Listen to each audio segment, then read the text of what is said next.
আসসালামু আলাইকুম বন্ধুরা, কেমন আছেন সবাই? আশা করি ভালো আছেন। আমি হারুন বিন জলিল কৃষকের স্বপ্ন চ্যানেলের পক্ষ থেকে আপনাদেরকে জানাই অভিনন্দন। হ্যালো বন্ধুরা, তিল চাষের একটি নতুন ভিডিও নিয়ে আপনাদের মাঝে চলে এসেছি। এখন স্ক্রিনে যে জমিটি দেখতে পাচ্ছেন, এটি হচ্ছে একটি তিল চাষের জমি, আর এই জমিটি হচ্ছে আমাদের জমি। এই জমির ভিডিওটি করা হয়েছে আমার দেশের বাড়িতে। ঈদের বাড়িতে যাওয়ার পর এই ভিডিওটি করা। আসলে তিল চাষ একটি সহজ চাষের ফসল বললেই চলে, কারণ তিল চাষে তেমন কোনো শ্রম দিতে হয় না।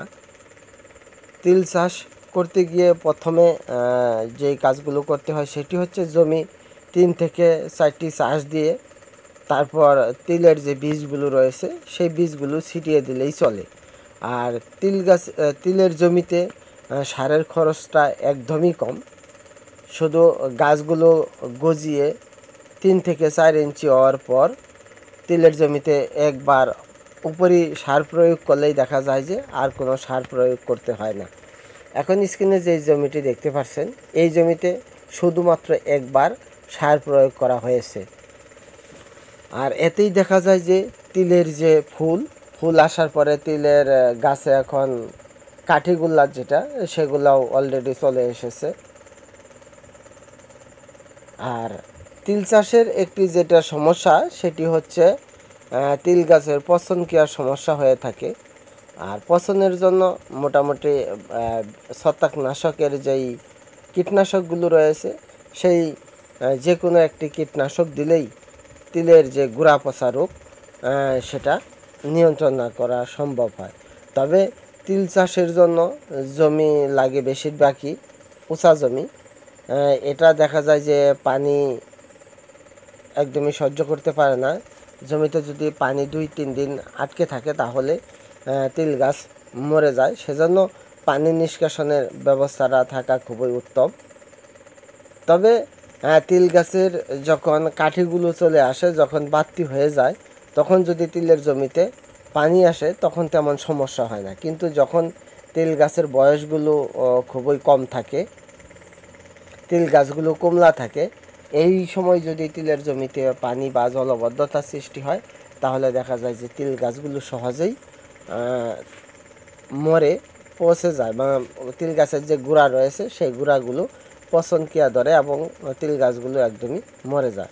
সেই কারণে তিল চাষ করতে গেলে অবশ্যই আসলে যে সমস্ত উঁচু জায়গা রয়েছে সে সমস্ত উঁচু জায়গাতেই তিল চাষ করা ভালো।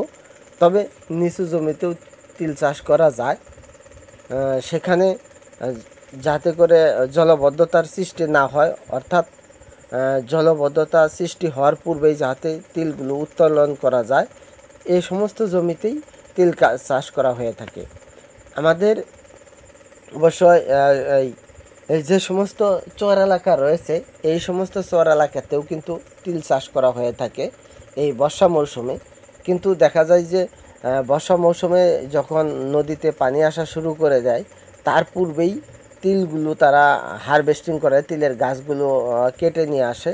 অনেক সময় দেখা যায় যে তিলগুলো পরিপক্ক হয়ে যায়, তারপরে বন্যার পানি চলে আসে, এই সময়ও তারা তিল হারভেস্টিং করে। কিন্তু দেখা যায় যে তিলের গাছগুলোর কিন্তু বয়স তখন বেশি থাকে, তিলের গাছ তিলগুলো পরিপক্ক হয়ে যায়, সেই কারণে তিলগুলো সমস্যা হয় না। তিলের গাছ যেহেতু পানি বা জলবদ্ধতা সহ্য করতে পারে না, সেজন্য তিল চাষ করতে গেলে যেই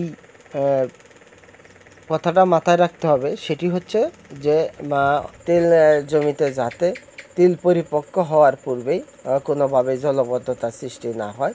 যদি জলবদ্ধতার সৃষ্টি হয় তাহলে অবশ্যই তিলের জমি থেকে পানি নিষ্কাশনের ব্যবস্থা থাকতে হবে।